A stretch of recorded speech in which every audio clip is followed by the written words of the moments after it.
नमस्कार मित्रांनो, मी राहुल कदम आपल्या सर्वांचं विविध कायदेविषयक माहिती, सरकारी योजना आणि शासन निर्णय यांची माहिती देणाऱ्या आपल्या माहिती असायलाच हवी या युट्यूब चॅनलवरती आपल्या सर्वांचं सहर्ष स्वागत करीत आहे। मित्रांनो, महाराष्ट्र शासनाने नुकत्याच काढलेल्या शासन निर्णयानुसार पीक कर्जाबाबत मोठा निर्णय घेण्यात आलेला असून पीक कर्जाचे पुनर्गठन करण्यात येणार आहे आणि जी काही आहे पीक कर्जाची असतील किंवा थकीत कर्जाची कर्जमाफी की पुनर्गठन याबाबत बराचसा संभ्रम हा निर्माण झालेला दिसतोय।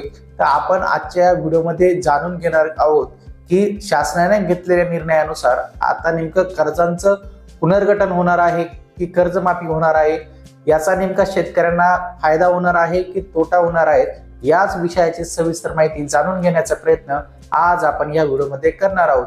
आपण माहिती असायलाच हवी या युट्यूब चॅनलवर जर पहिल्यांदा आला असाल तर हा युट्यूब चॅनल नक्की सबस्क्राईब करा, त्यासोबत शेजारील बेल आयकॉन दाबायलाही विसरू नका। अशाच माहितीसाठी आमचे व्हॉट्सअप आणि टेलिग्राम ग्रुप ही नक्की जॉईन करा। चला मित्रांनो, सुरू करूया आजचा हा व्हिडिओ।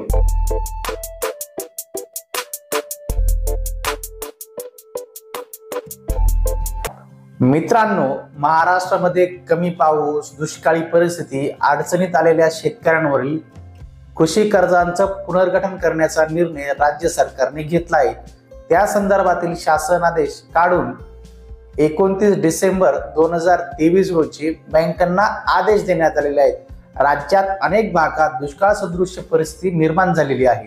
त्या पार्श्वभूमीवर शेतकऱ्यांना दिलासा देण्यासाठी राज्य सरकारनं कर्जाचं पुनर्गठन करण्याचा निर्णय घेतला आहे। या निर्णयाअंतर्गत कर्जाच्या पुनर्गठनाची प्रक्रिया 30 एप्रिल 2024 पर्यंत पूर्ण करून शेतकऱ्यांना पुढील हंगामासाठी नव्याने कर्ज वाटप करण्याच्या संदर्भातील बँकांना सूचना करण्यात आलेल्या आहेत।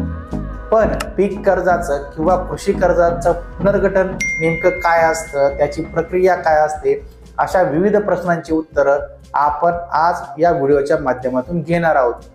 तर सर्वप्रथम समजून घेऊया पीक कर्जाचे पुनर्गठन म्हणजे नेमकं काय।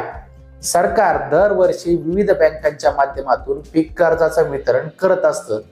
पीक निघाल्यानंतर त्यातून मिळणाऱ्या उत्पन्नामधून या कर्जाची परतफेड शेतकरी वर्गाकडून केली जात असते। शेतकऱ्यांना हे पीक कर्ज बिनव्याजी किंवा अल्प व्याजदर आकारून देण्यात येत असतं।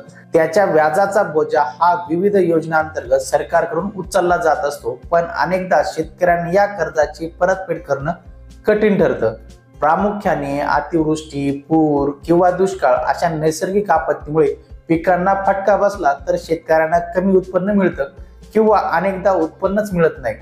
त्यामुळे कर्जाची परतफेड करण्यास अपयशी शेतकरी हे अपयशी ठरत असतात।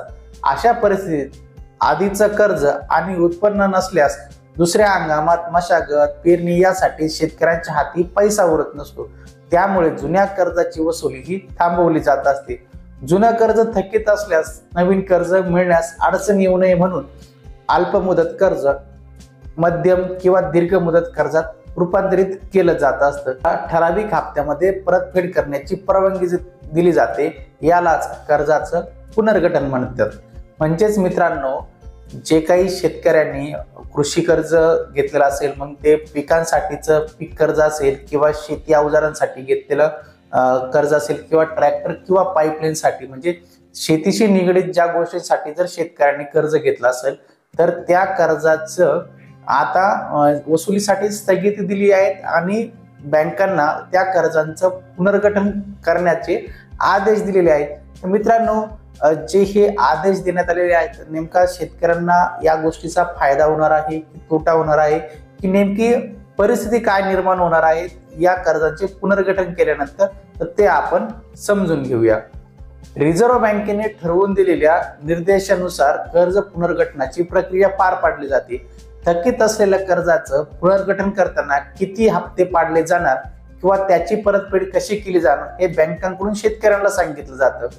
कर्ज देणाऱ्या बँका या रिझर्व्ह बँकेने ठरवून दिलेल्या निर्देशानुसारच शेतकऱ्यांना थकीत रकमेचे हप्ते पाडून देत असतात। हे हप्ते किती असावे, त्याची परतफेड हे सर्व काही त्यानुसार ठरवून शेतकऱ्यांना सांगत असतात। रिझर्व्ह बँकेच्या निर्देशानुसार पुनर्गठन केलेल्या किंवा नवीन कर्जाच्या परतफेडीचा एकूण कालावधी प्रत्येक प्रकरणानुसार किंवा रकमेनुसार वेगवेगळा असतो, पण तरीही तो 5 वर्षापेक्षा जास्त असू नये।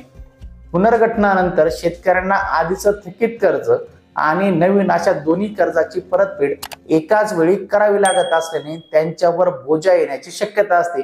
पण बँका कशा प्रकारे हप्ते ठरवून देतात यावर ते सर्व अवलंबून असतं। तर मित्रांनो, या गोष्टीचं उदाहरण द्यायचं झाल्यास एखाद्या शेतकऱ्यानं 1 लाखाचे कर्जाचं पुनर्गठन केलं आणि त्याची 4 वार्षिक हप्त्यामध्ये परतफेड करण्याची असं बँकेकडून सांगण्यात आलं, तर दरवर्षी 25,000चा हप्ता त्यांना भरावा लागेल। शिवाय त्याचं जे शेतकऱ्याचं नवीन कर्जही घेतलं असेल तर त्यांना नव्या कर्जाची परतफेड हा 25,000चा हप्ता दोन्हीही भरावे लागणार आहे। तर मित्रांनो, आता हप्ते थकल्यास अतिरिक्त व्याज या गोष्टीवरती लागत असतं, ते कशा पद्धतीने तेही आपण समजून घेऊया। कर्ज पुनर्गठनाच्या प्रक्रियेमध्ये शेतकऱ्यांना त्याचं थकीत असलेलं कर्ज समान हप्त्यामध्ये विभागून फेडण्यासाठी परवानगी दिली जाते। हे पुनर्गठन करताना जी मुदतवाढ दिली जाते त्या काळात त्यावर अतिरिक्त व्याज आकारलं जात नाही। म्हणजेच मित्रांनो, समजा आपण कर्ज पुनर्गठनाचा जर फायदा घेतला तर जे काही आपण ज्या रकमेचं किंवा ज्या कर्जाचं पुनर्गठन करणार आहोत त्याच्यावरती अतिरिक्त व्याज हे आकारलं जात नाही। ते जेवढं कर्ज असेल तेवढंच आपल्याला फेडावं लागत असतं। मात्र पुनर्गठन केलेल्या म्हणजे आधीच्या थकीत कर्जाचे पाडून दिलेले हप्ते भरले नाहीत तर त्यावरील व्याजाची सूट रद्द केली जाऊ शकते। परिणामी संबंधित शेतकऱ्याला बँकेने कर्ज देताना ठरवून दिलेल्या मूळ दरानुसार व्याज देखील भरावं लागत असतं। म्हणजेच मित्रांनो, जर आपण कर्जाचं पुनर्गठन केलं, जे काही हप्ते पाडून घेतले त्या हप्ते पाडून दिल्यानुसार जर आपण ते हप्ते वेळेत भरू शकलो नाही तर आपल्याला दंड म्हणून ते जे काही कर्ज असेल त्यावरचं व्याजही भरावं लागू शकतं। त्यामुळे शेतकऱ्यांना पुन्हा काही अडचणींचा सामना करावा लागेल आणि ते वेळेत परतफेड करू शकले नाही तर त्यांच्यावरती बोजा आणखीन वाढण्याची शक्यताही यामुळे निर्माण होत असते।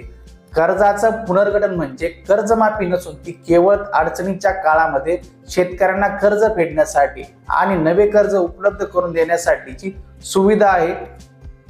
तर मित्रांनो, आज आपण ह्या व्हिडिओमध्ये समजून घेतलेलं आहे की जे काही शासन निर्णय निघाले आहेत त्यानुसार शेतकऱ्यांना त्यांचं पीक कर्ज असतील किंवा कृषी कर्ज असतील यांचं पुनर्गठनची सोय उपलब्ध करून देण्याचे आदेश हे महाराष्ट्र शासनाकडून महाराष्ट्रातील सर्व बँकांना देण्यात आलेले आहे। तर हे कर्जाचं पुनर्गठन काय आहे, पुनर्गठन म्हणजे नेमकं काय, पुनर्गठनाचे शेतकऱ्यांना फायदे होऊ शकतात की तोटे होऊ शकतात, आणि जे काही पुनर्गठनाचा जर आपल्याला फायदा घ्यायचा असेल तर तो कशा पद्धतीने आपण घेऊ शकतो, याच विषयाची सविस्तर माहिती जाणून घेण्याचा प्रयत्न आज आपण या व्हिडिओमध्ये केला आहे। आपण माहिती असायलाच हवी या युट्यूब चॅनलवर जर पहिल्यांदा आला असाल तर हा युट्यूब चॅनल नक्की सबस्क्राईब करा। त्यासोबत शेजारील बेल आयकॉन दाबायलाही विसरू नका। अशाच पद्धतीचे व्हिडिओ, माहिती, GR आपल्या व्हॉट्सअपवरती मिळवण्यासाठी आपण आमचा व्हॉट्सअप ग्रुप जॉईन करू शकता, ज्याची लिंक आपल्याला या व्हिडिओच्या डिस्क्रिप्शन बॉक्समध्ये देण्यात आलेली आहे।